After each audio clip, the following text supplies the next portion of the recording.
Spiritual abuse leaves profound wounds. It shapes how you trust, how you connect with others, and how you perceive yourself and the world around you. At the Allender Center, we are committed to creating spaces where your stories of religious harm can not only be heard and understood, but genuinely healed.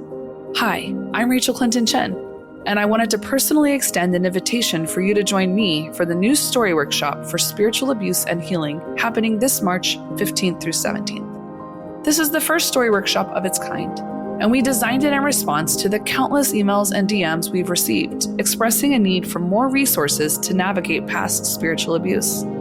Whether the spiritual abuse is rooted in your family of origin, a church setting, or a youth or campus ministry, this story workshop is designed to guide you through your stories of harm. Our hope is that over this transformative 3-day experience, you'll not only find strength in a supportive community that truly understands, but also learn to reconnect with yourself and rediscover the goodness of God. If you're ready to take this step toward healing, I invite you to join me for the story workshop for spiritual abuse and healing from March 15th through 17th, 2024. Registration is now open at theallendercenter.org/workshops.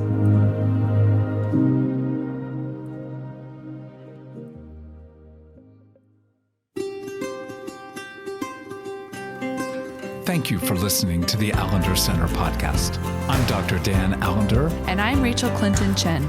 We're fiercely committed to providing hope and healing to a fragmented world. And restoration for the heart. Thank you for joining us. Let's get this conversation started.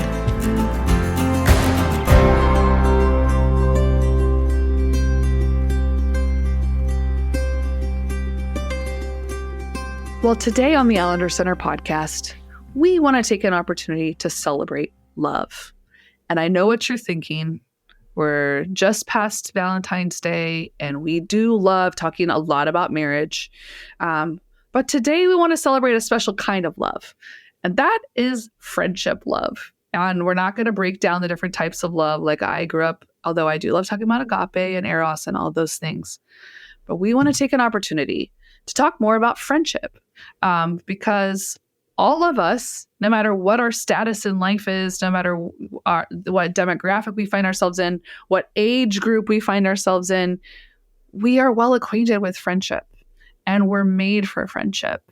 And there is a beauty and brokenness to the intimacy of friendships. So Dan, thank you for joining us and joining me to talk more about friendships. And part of the reason why I'm so grateful you're my conversation partner here, and I think people do know this about you because you talk about your friendships, but you and Becky are some of the only people I know in my life who have maintained friendships with people you knew when you were like in junior high and middle school and high school, like basically like a drastically different person than you are today. And, you know, still somewhat the same person who you still are in robust, like joy-filled, conflict engaging, like real, true, you know, in the dirt friendship with. So, you know, not that I would ever put on you like friendship expert, but I think you have a lot of stories around friendship. Well, I'm grateful for that. And we can meander about that. But, you know, Becky has friendships. She just went last fall on a 10-day excursion into Nova Scotia with friends she was with in 3rd and 4th grade. So yeah, I have friends, obviously my best friend, Tremper Lungman III from age 13, and then a number of other friendships that are just precious, that are 20, 30, 40, 50 years in, shall we say, in running. Yet, this is a complex arena. It is. And one that, you know, when we start with the reality that loneliness has been named as a national health issue. And it's not just national, it's international. So we're looking at the reality that loneliness has a profound physical effect, not just relational, emotional, but physical effect in terms of on two sides. One, actually, immunologically, friendships protect you from certain kinds of disease. And the other side to that is that the absence of friendships makes you more susceptible to disease. So this is a really serious and in some ways difficult and heartbreaking, but also, I think, sweet and heartwarming conversation. So let me ask you a question before we begin. So do you see me as a friend? Yes, of course. Well, certainly. Why? What constitutes? It's a great question. Because people could say, well, your primary interactions are podcasts and other conferences we've done. So aren't you just like work buddies? But I think I would say, no, there's a deep, true friendship. Yeah. And it also overlaps with a lot of other realms. But Yeah, why would you consider me a friend? Well, I just want to say, I think that's part of what makes friendships so hard for us, is that our friendships often do overlap with other realms. And when there's, especially in a world where institutions are breaking down, we've already had this podcast, you can go back and listen to it. But when institutions are breaking down and your friendships are layered like that, it does start to make things really complex when it feels like there's loyalty demands. And I mean, it's human mess. But I consider you a friend because you actually know something of my life and the people of my life, and are in relationship with the people of my life and acquainted with my life in more intimate ways than like a work relationship or an acquaintance would be. And I think some of those tenets of like, we've been in conflict that's required repair and growth and maturity and honesty. There's mutual care and delight, and just all those basic realities of attachment that have to be developed over long seasons and with a lot of intentionality. Oh, well said. To me, what you've just described is the reality that it's hard to actually define who or what a friend is, or how a friend becomes a friend. But I think there are certain things that I'd almost begin. Let me talk about my own sense of loneliness. When I'm with a group of people, even people that I know, probably more likely in the realm of acquaintances, and there's sort of this, noise called talk. And it's just, I don't know a better word than chit chat over whatever, and it meanders and it's interrupted by somebody else's opinion about, and then it goes to another, and then, it's fast food conversation. And what I know to be true about friendships is you have the capacity to eat like Doritos together, but it's not your primary food. You have good food together, which means in some sense, what we're talking about, what we're saying to one another has something of substance. You already put words to it, knowledge of one another in ways in which we are lovely and not so lovely. And yet being able to hold that with a regard of, when you're not as I would wish, our relationship does not end. So continuity, clarity, but depth of conversation to me is deeply important, which when I'm with people, doing things which are primarily distract-oriented, entertainment. Again, I've had what I would call some very dear acquaintances that I go do X with or Y with, but just doing things like going to a movie or whatever, I just think there has to be some labor of meaning. So I feel lonely when I'm languishing in some sense of, what are we doing? Why are we together? And when there is some clarity that our lives are pushing against the same plow, engaging something of the same calling, that's, to me, where I would begin to name friendship. So when there's too much noise or just languishing in some sense of, what are we doing? I think another category is where I feel let down or disappointed in someone, but there is no prospect of repair. So I'm really just repeating many of the core elements that you are putting words to. That to me is what holds friendship. Significant conversation, some sense of what we're doing that has a larger purpose than mere distraction. And there is a prospect of repair, because there will always be the need for repair in any intimate friendship. Anything you'd add? No, I mean, I feel like, well, it's interesting because I found myself almost being like, but does it have to be like, can you have friends if mostly on your languishing and meaning? But I think it's because I'm in a season of life where I live in a city where I don't have core friendships, and I have a few good friends that are like, but I'm in a season of life too where I have teenagers and a small toddler. And so a lot of the relational connections are with other parents of kids who have similar activities. And I do feel like I am developing good friends through that. But it may take a long season before any of these other things exist, because in many ways, the ways in which we connect are centered around other human beings. But those are still really valuable friendships to me. So I think I found myself thinking about like the spectrum of friendship and how, today we're focusing more on like, intimate friendships, like friendships that do fit all of those categories that you talked about to really push against this plague of loneliness, because we're made for connection.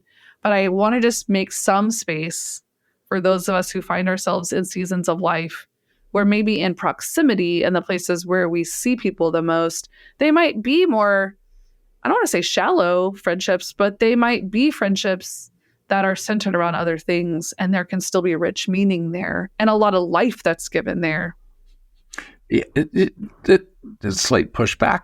If you're with friends, parents of other children, and your primary connection is you sit together at a little league baseball game, I think that's fabulous, because you're there because of your children. You share a purpose. And in that sense, the shared purpose of rooting on and suffering your child's not just performance, but behavior and all sorts of things. Heartbreak. Yes. Now, the question is, in that context, are you having at least somewhat meaningful conversations? And if so, you will, with those two factors, shared purpose, meaningful conversations, there will be a growth of relationship, setting you up for a need for being able to handle the growing disappointment of one another. Yeah. So the first two sets up the third, and the third is what in many ways will determine whether or not the friendship grows over a season.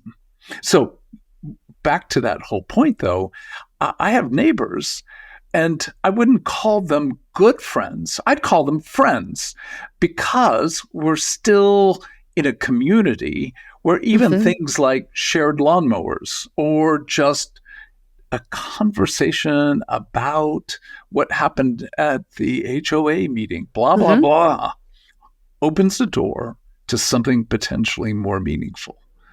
Therefore, as friendships grow, we're going to have to deal with desire and disappointment. Do we want more? And in the midst of wanting more, are we aware that we will disappoint ourselves and others in the ongoing engagement? So all that boils down. I'm thinking about a proverb, Proverb 12, verse 26. Again, we probably should spend time talking that Proverbs are essentially a way of offering you a kind of aphorism, a way of looking at life. It doesn't say everything. It doesn't try to say everything, but it gives you something to reflect on with a kind of like, oh, well, let me think about that. So Proverbs 12:26 begins with this: choose your friends carefully. And I think that is some of the strong wisdom with regard to friendships. Don't be quick. Don't just let acquaintances drift into friendships. You can have great acquaintances that indeed you're fine. You call them friends, but they're not going to be the kind of friend we're talking about who will truly dispel loneliness because of that shared conversation, shared meaning, but again, that framework of being able to engage and grow to deal with the ruptures in relationship. So as you hear me use the word carefully, I want to hear what comes to your thoughts. Oh, so much, Dan. So many stories. I mean, and what's interesting is I probably am more in a season of like looking at the log in my own eye of like some of my patterns of friendship. I mean, we moved a lot when I was a kid. I was in the same town, same church, same school till I was 11. And then we lived somewhere while I was in middle school, a different town. And then we moved to a different town while I was in high school. And then you go to college for 4 years and you're in that place. And then I moved to Seattle. And so my time in Seattle was where I was really, as an adult, like the longest place to even be able to really foster and develop longer term friendships. So when I think about my trajectory and history of being a friend, I'm like, wow, I really ghosted on some people who I would consider core friends in that sense of like, I moved, our relationship didn't last, a little bit, not so much like out of sight, out of mind, just like, I don't quite know how to stay connected and stay in touch. And I might even have like some tendencies that make me split off easily when I feel hurt, and like some of my own healing work around growing a capacity to, having a lot of experiences of not being able to address my disappointment in others without fear of rupture growing. So that being a muscle that I've had to grow, because I think what I've done in the past is either one, stay in relationships that weren't mutual and kind of that demanded my loyalty where I can't really exist too long, or just be like, I'm out because I don't know how to talk with you about your failure. So I'm just going to ghost and disappear. So it's kind of funny because I'm actually like, ooh, I think I'm a great friend. And I think I'm a very loyal and like fierce friend.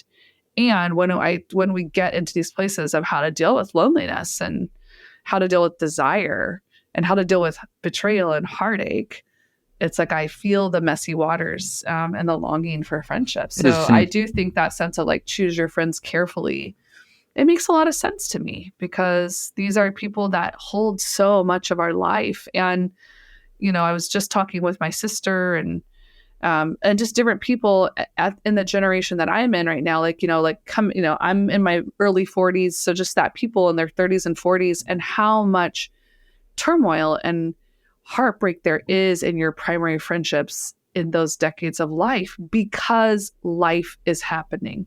People are losing parents and spouses either to sickness or illness or tragedy or divorce. And so you start to get into these waters where not that life was ever simple, but just a lot more complexity comes into play. And also the longer you're friends with someone, the more room, the greater intimacy grows, the more room there is for all of your humanity and mess to come out as well. Yeah, so absolutely. So again, here's the 4 things you need to be careful about. Nonetheless, there is something about, Proverbs says very clearly, don't develop a friendship with a gossip. Oh, yeah. Baby, if you are going to let something of your heart with regard to not just your own life and struggles, but your just thoughts about, who you have planned to vote for, the 2024 election, blah, blah, blah. And that gets carried to others and then becomes a source of delight for others to be able to eat the flesh of. It is a form of gossip is a form of cannibalism. So when you step back and go, do I want my soul, let alone my body, eaten by others? No, thank you. But knowing that relationships often in a community where there are communal friends, where you're not just a friend with one person, but you're a friend with 3 or 4 other people, that it is very likely that there will be conversations about others when they're not present. How does that get engaged? Is there at least an awareness we're walking on thin ice? Would this conversation occur in the way it is if that person were here? Or is it preparatory for a conversation to occur soon? Then, indeed, we're trying to at least paint the parameters that sometimes we do need to talk about each other when the other isn't there, but for what end? And so I would just say, of all my friends, the deepest and dearest of my friends, hold my heartache, my desires, my dreams as really precious. Something that is held with a kind of holiness. And I would not call anyone a good friend who did not have that disposing attitude of what you share with me, it is ours and no one else's. Not in a kind of possessiveness, but in a honoring protectiveness. So at least that would be one of the categories of choose your friends carefully. Now, get to a second issue, and that is friends who are hot-headed. Now, I find myself a little humbled, wondering what my friends do with the fact. I was thinking about myself, so that my face, whatever you're seeing on my face, was more like, hot. Can you define hot-headed? Well, I'm going to find it probably less exegetically and more defensively. I can be intense, as you may have known, and so are you, dear friend. So again, some of our interactions have volatility to them, but what I would say is there's containment. Yeah, we know when we're probably not capable of being able to address it well in the moment, but we come back later. So there's contingencies that allow us to engage with intensity and at times unrighteous anger. I'll just name that on my part. So I think the issue of hot-headed always has the idea of a stance of intimidation through anger, threat of violence, or through the prospect of dissolution of a relationship. So when you feel kowtowed, when you feel like I can't talk, I can't say what I want to say, again, there are certain moments where it's wise not to say what you want to say. But I mean, in the breadth and depth of a relationship, if you can't speak, then you're probably in the presence of somebody who, even if they're not angry, their form of fragility or desperation make them such that there is an intimidation, a threat. So I think that becomes a very important category of, if you're under threat in some form, likely that is not a relationship. So what else would you bring? I mean, this kind of feels similar to like gossiping, but I think about like not people who are two-faced to you, like, you know, what's out of their mouth say one thing, but their heart actually feels another way.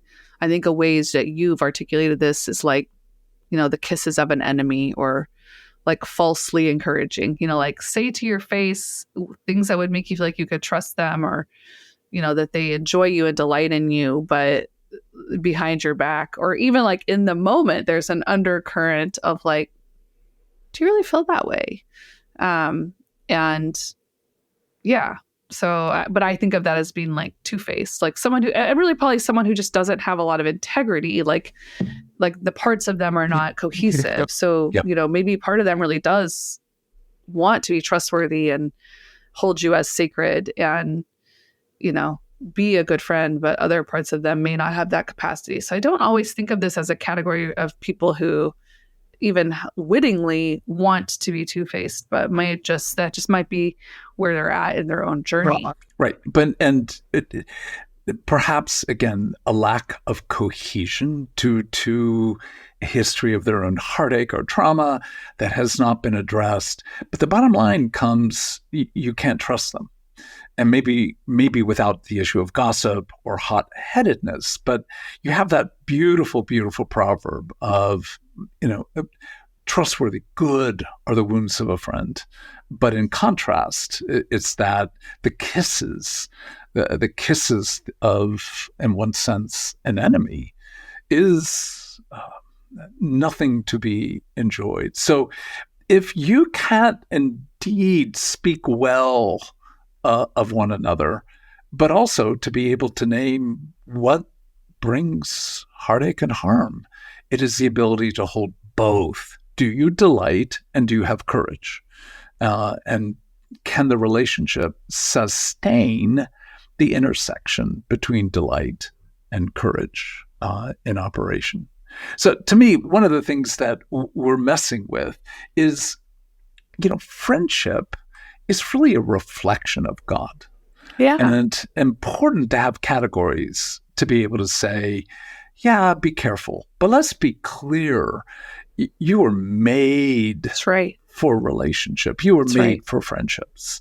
And the absence of friendships, a whole host of acquaintances, again, like fast food, will keep you full for a season, but it will not nourish you in the way that you were meant to be nourished. So I step back a little bit to say, what's your sense of the theological framework for thinking, not just the proverbic framework, but the theological framework for talking about friendship?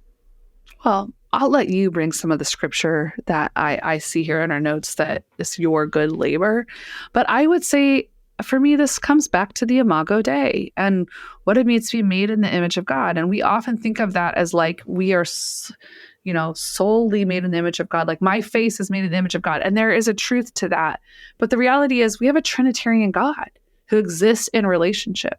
And not just relationship within God's self, but the very act of creation is God existing in relationship with God's creation in a kind of mutual flourishing. So, and I think even because of other stories in Genesis, like Adam and Eve, we can start to reduce Imago Dei to like a marriage relationship. And it's just like, no, our like God image bearerness is reflected in our capacity to be in communion with other human beings, with creation.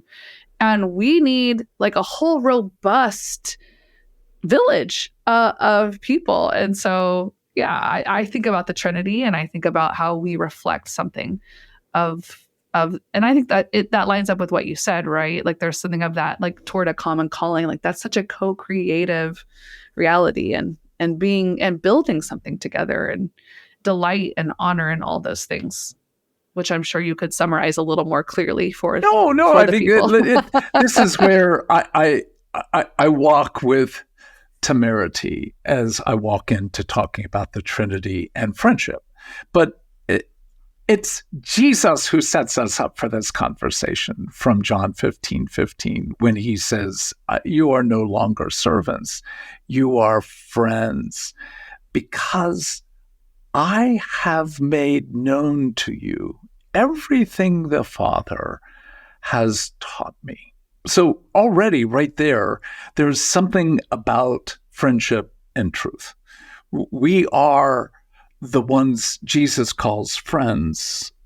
And he needed to initiate that. For me to say Jesus is my friend is a level of, shall we just say, connectedness and honor that I couldn't just choose without him acknowledging first, you're my friend. So even there, I mean, to think about how many times in relationship with others do you talk about your relationship? That to me is well, I mean, go ahead. That's true. That's true.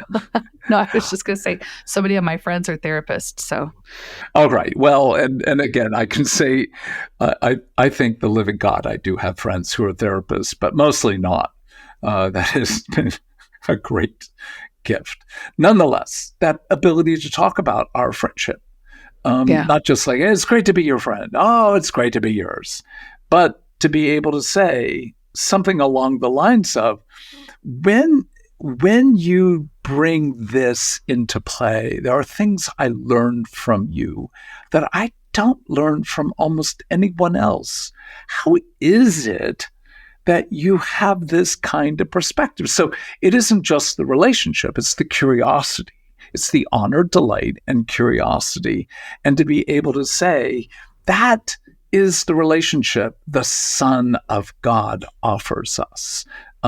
Truth, but in a context of an invitation to grow together. Now, again, I'm not going to say that the Father is radically different, but as the Creator, I think there is something of, we need friends who are also calling us into the realm of, for lack of a better word, mentoring,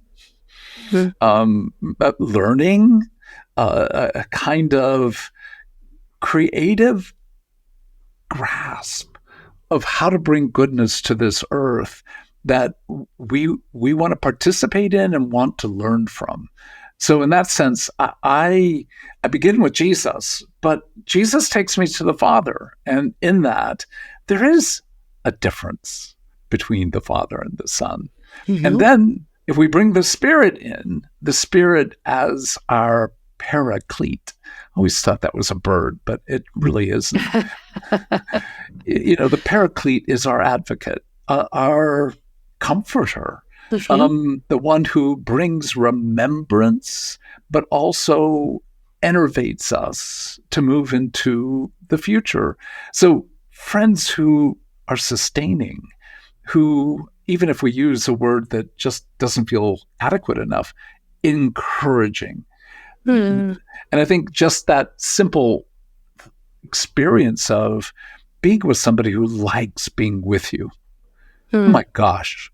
I just don't think there's anything quite comparable to the notion of, you know me and you have chosen me, and you bring something of the presence of the Father, the Son, and the Spirit in your own unique way. I mean, nobody is the same in doing this, but in the way you bring life, you have brought me a taste of God. Does that, how would you move into the Trinity as you think about friendships?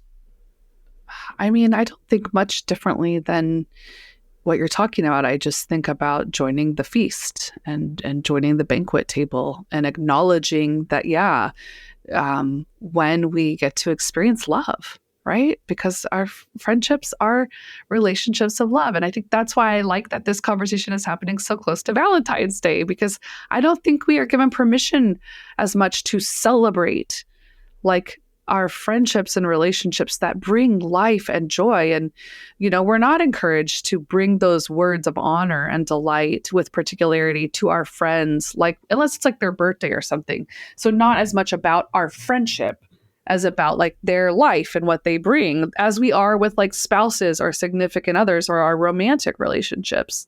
And so I do think about, in some ways, the mutuality and the delight and honor and the feasting and the difference, right? Like the Trinity is in communion, but also with different parts that contribute to one another. And so I love being able to look at the friends I've been gifted with and how different we are. And yes, have a lot of similarities, just like all humans do.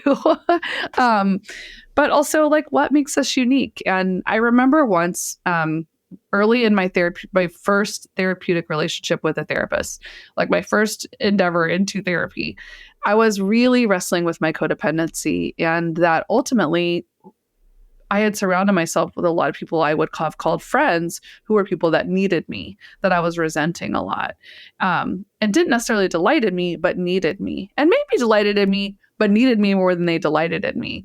And was encouraged to like fast from helping relationships. And it felt so terrifying. And obviously I was playing into this. I was contributing to these dynamics. And so much of the work was like, how did this come to be?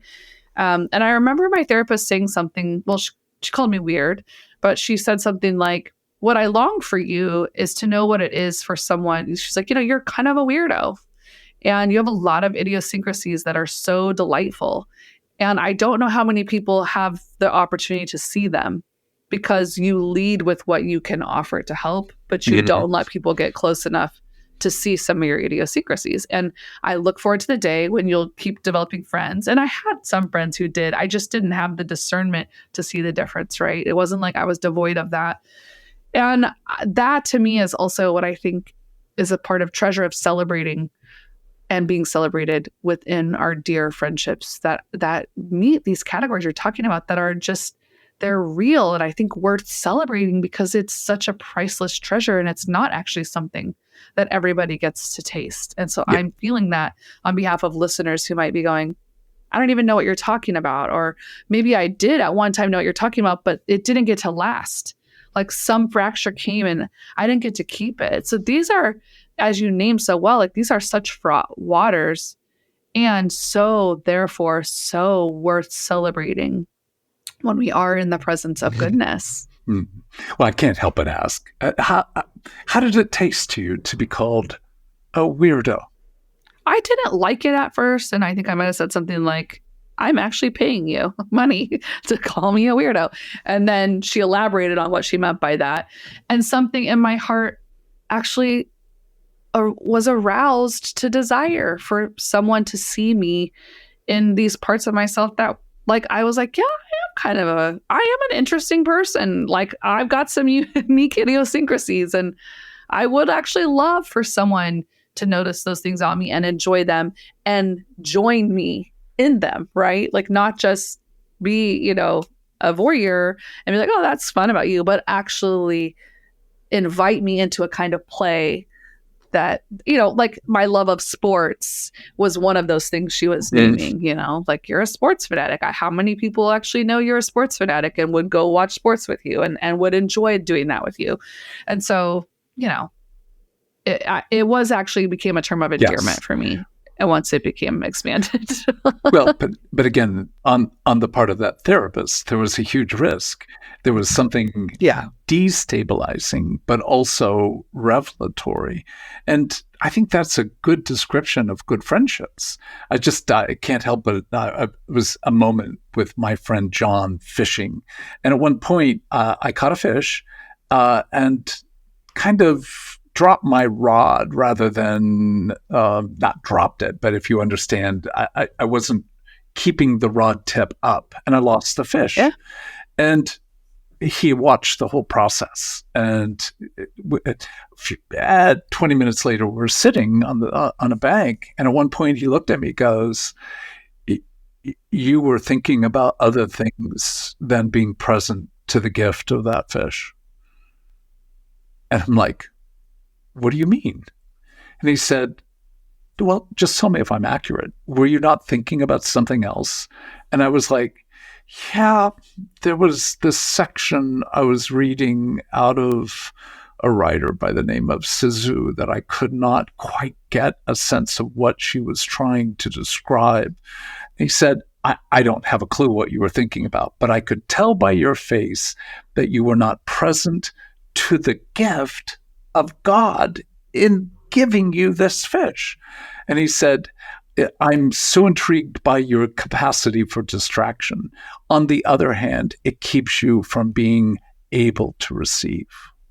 So he's naming something really beautiful, but also something that is not one of my greater gifts. So I think holding the exigencies of our frailty and yet also our unique glory, I think that's a dimension of friendship, that when you're but doing things together, it is not enough. So that growing capacity, I'll go back to what we began with, to have meaningful conversations with a greater purpose than just spending time.